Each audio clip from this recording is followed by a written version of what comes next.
Assalamualaikum warahmatullahi wabarakatuh. Nana, alhamdulillah pada kesempatan kali ini kita bisa bertemu meskipun tidak langsung bertatap muka, tapi insya Allah pertemuan kita ini pertemuan yang baik karena yang akan kita bahas adalah ilmu Allah Subhanahu wa taala, yaitu tentang ibadah-ibadah yang kita lakukan. Sebelum kita melanjutkan pembahasan dalam kitab Sulam Taufik, mari kita awali dengan bacaan Al-Fatihah kepada Rasulullah dan kepada yang mengarang atau menulis kitab Sulam Taufik. Bismillahirrahmanirrahim. Ila hadratin Nabi Mustafa Muhammadin sallallahu alaihi wasallam. Al-Fatihah. A'udzu billahi minasyaitonir rajim. Bismillahirrahmanirrahim. Alhamdulillahi rabbil alamin. Arrahmanir rahim. Maliki yaumiddin. Iyyaka na'budu wa iyyaka nasta'in. Ihdinas siratal mustaqim. Siratal ladzina an'amta 'alaihim ghairil maghdubi 'alaihim waladdallin. Amin. Khususan ila mu'allif hadzal kitab Al-Habib Abdullah bin Husin bin Tahir wa nafa'ana bihi wa bi ulumihi fid dharain amin. Al-Fatihah. A'udzu billahi minasyaitonir rajim. Bismillahirrahmanirrahim. Alhamdulillahi rabbil alamin. Arrahmanir rahim. Maliki yaumiddin. Iyyaka na'budu wa iyyaka nasta'in. Ihdinas siratal mustaqim. Siratal ladzina an'amta 'alaihim ghairil maghdubi 'alaihim waladdallin. Amin. Bismillahirrahmanirrahim. Qala al-muallif rahimahullahu ta'ala wa nafa'ana bihi wa bi ulumihi fid dharain. Amin. Bismillahirrahmanirrahim. Faslun fima yajibu bi fi'li muharramatil ihram.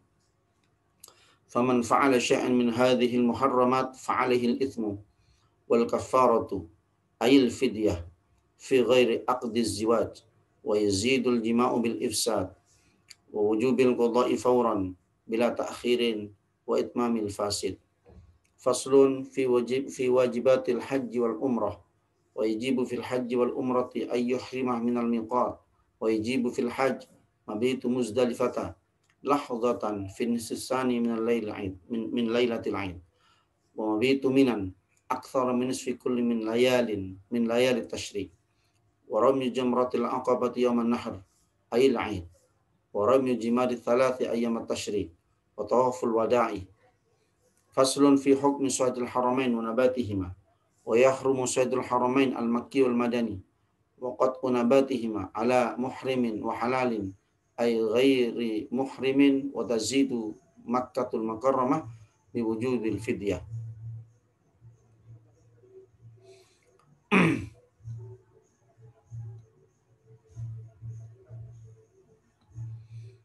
Anak-anak, selanjutnya kita akan membahas tentang hukuman atau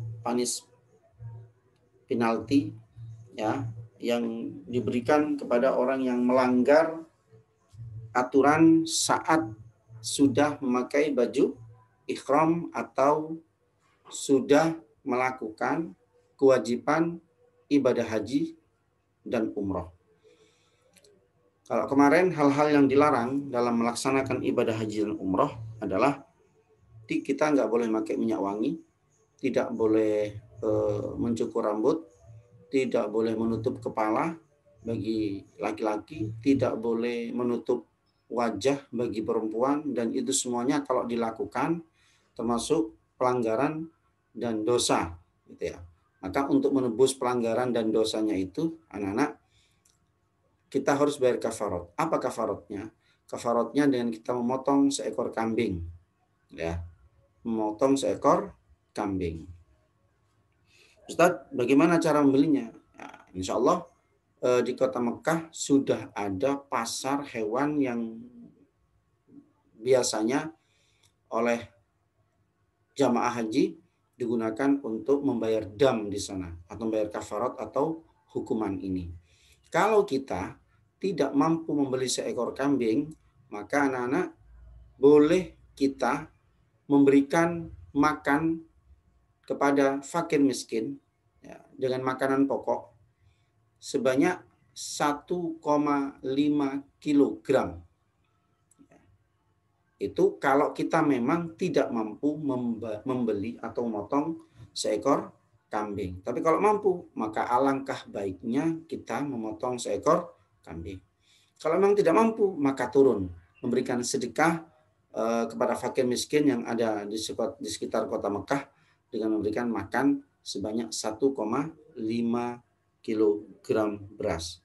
Kalau memang memotong kambing tidak mampu, memberikan makan juga tidak mampu, maka silahkan bagi yang melanggar berpuasa 3 hari berturut-turut.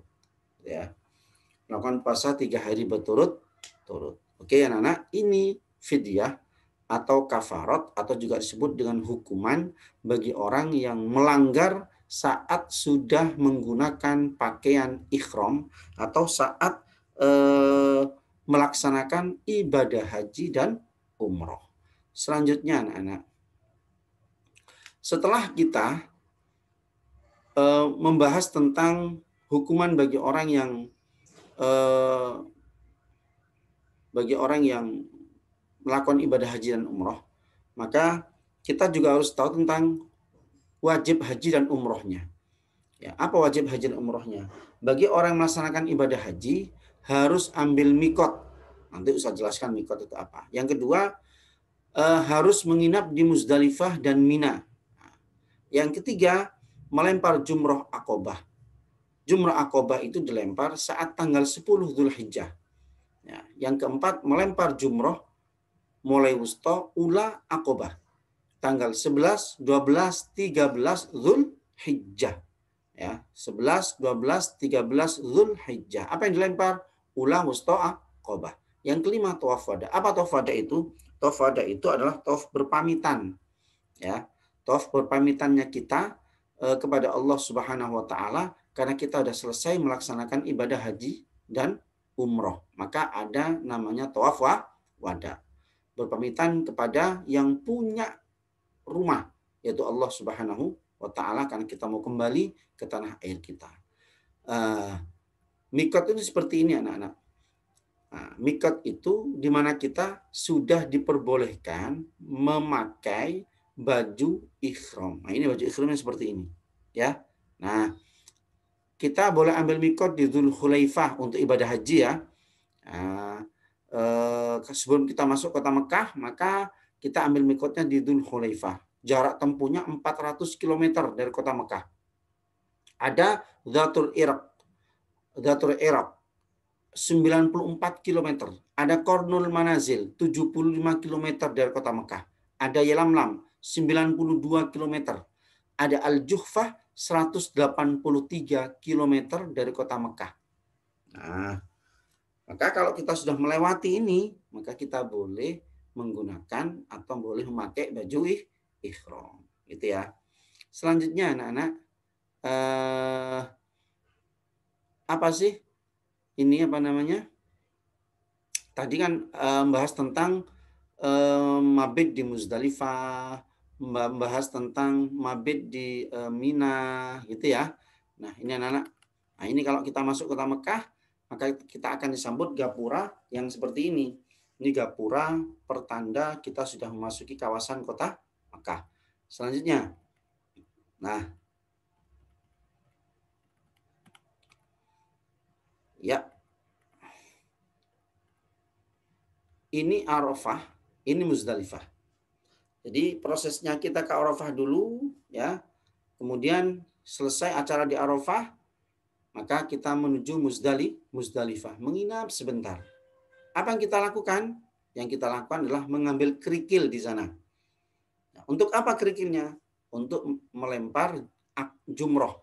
Ya, ada tadi saya sampaikan ada ula, wusta, akobah. Ini mengambil. Tetap baju yang dipakai adalah baju ihram. Untuk laki-laki 2 helai. Untuk perempuan seperti biasa, menutup aurat semuanya. Ya, baru kita menuju ke Mina. Ya, kita menginap di sini. Berapa hari? Ya, 3 hari kita menginap di Mina. Kalau selesai kita melempar jumrohnya, baru kita balik ke kota Mekah. Nah, ini terowongan Minanya ya jadi gunung yang dibuat jalan tembusan. Nah, kemudian ini jumrohnya ada ula, ada wusta, ada akobah. Yang dilempar pada tanggal 10 Dzulhijjah bertepatan dengan hari raya Idul Adha adalah jumroh akobah. Kemudian tanggal 11, 12, 13-nya adalah ula, wusta, akobah. Jadi sehari itu 3, ula, wusta, aqabah, selama 3 hari. Ini penampakan jamarotnya anak-anak. Jadi kayak begini ini tempatnya ya. Yang dilempar ya ini nih yang dilempar ya. Tembok ini yang kita lempar. Nah, ini kalau sekarang jamarot itu tempat lempar jumroh itu sudah ada 4 lantai atau 5 lantai begitu ya. Nah, yang atas begini ini. Nah, ini yang paling atas. Yang bawah ini ya. Nah, selanjutnya anak-anak kita kalau sudah selesai ya, kemudian kita lepas baju ikhram, selesai kita tanggal 10 itu lepas baju ikhram, kita motong rambut. Sebelum kita kembali ke kota atau kembali ke tanah air, maka kita melakukan tawaf wada namanya. Tawaf wada itu tawaf pamitan, ya, tawaf pamitan. Nah, kita kembali ke Mekah untuk bertawaf. Nah, seperti ini. Nah, kembali ke sini kita, ya, namanya tawaf wada. Kalau kita melaksanakan ibadah umroh, maka mikotnya dari sini, anak-anak. Dari mikotnya dari Hudaybiyah, dari Ji'rona, dari Tan'im. Nah, ini mikotnya, ya. Tapi kalau kita pertama kali kita mau masuk kota Mekah, maka ya kita ambil mikot di mana tadi? Bisa di Yalamlam, bisa di Dzul Khalifah, ya. Yang jarak tempuhnya berpuluh-puluh kilo dari kota Mekah. Nah, itu anak-anak ya. Selanjutnya, anak-anakku sekalian bahagia.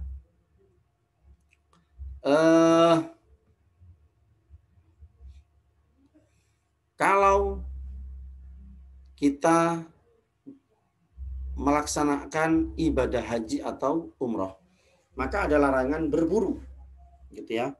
Ada larangan berburu. Juga ada larangan menikahkan orang lain atau menikah diri sendiri. Jadi dilarang. Nah, berburu juga dilarang. Apa hukumannya bagi orang yang berburu di kota Mekah? Maka hukumannya ini anak-anak. Ada hukumannya. Kalau tadi motong kuku juga ada hukumannya, maka bagi orang yang berburu ya juga ada hukumannya. Apa hukumannya? Nah, ini hukumannya. Nah, pelanggaran lain yaitu membunuh hewan buruan di tanah suci, baik yang melakukan maupun yang membantunya. Jadi yang melakukan ataupun membantunya. Jadi kita nggak bisa mengatakan, oh aku cuma bantu saja, yang membunuh ini. Ya, nggak bisa. Yang melakukan, yang membantunya juga terkena hukuman ini. Ya, maka orang yang melakukan pelanggaran ini dapat menebus kesalahannya dengan kafarat sebagai berikut. Menebus dengan kurban hewan yang sama. Ya, kalau yang diburu itu seekor sapi, maka dia harus mengganti dengan seekor sapi. Kalau yang diburu itu seekor kambing, maka untuk menebus harus seekor kambing. Ustaz, bagaimana kalau yang diburu itu bukan kambing, bukan sapi, tapi onta? Ya, termasuk onta pun juga sama, gitu ya. Ustaz, bukan sapi, bukan kambing, bukan onta, tapi rusa. Maka disamakan dengan hewan yang sesuai yang sama dengan rusa, itu kambing. Kalau memang tidak ada atau tidak mampu, maka sedekah dengan seharga hewan tersebut. Ya, hampir mirip ya. Sedekah dengan seharga hewan tersebut, hewan kurban tadi itu. Ya, seharga itu. Kalau memang tidak mampu juga, maka puasa sehari anak-anak, ya. Puasa satu hari. Jadi gimana saat kalau kita tidak melakukan tiga-tiganya? Menebus hewan kurbannya enggak dilakukan, sedekah juga enggak dilakukan, sedekah dengan seharga hewan kurban enggak dilakukan, puasa satu hari juga enggak dilakukan. Bagaimana Ustaz? Tidak boleh, tetap dilakukan ini. Makanya kemudian minimal kita puasa satu hari, itu minimal anak-anak, ya. Nah, ini yang berkaitan dengan pelaksanaan ibadah haji atau umroh. Semoga kita termasuk orang-orang yang diberi kemudahan oleh Allah Subhanahu wa taala untuk melaksanakan ibadah haji dan umroh. Saat melaksanakan ibadah haji dan umroh anak-anak, maka kalian harus lebih hati-hati supaya tidak melanggar aturan yang sudah diwajibkan, ya, nggak boleh dilanggar. Kalau dilanggar, maka kita harus membayar, menebus dengan apa yang sudah kita bahas tadi. Semoga bermanfaat anak-anak. Saya akhiri. Assalamualaikum warahmatullahi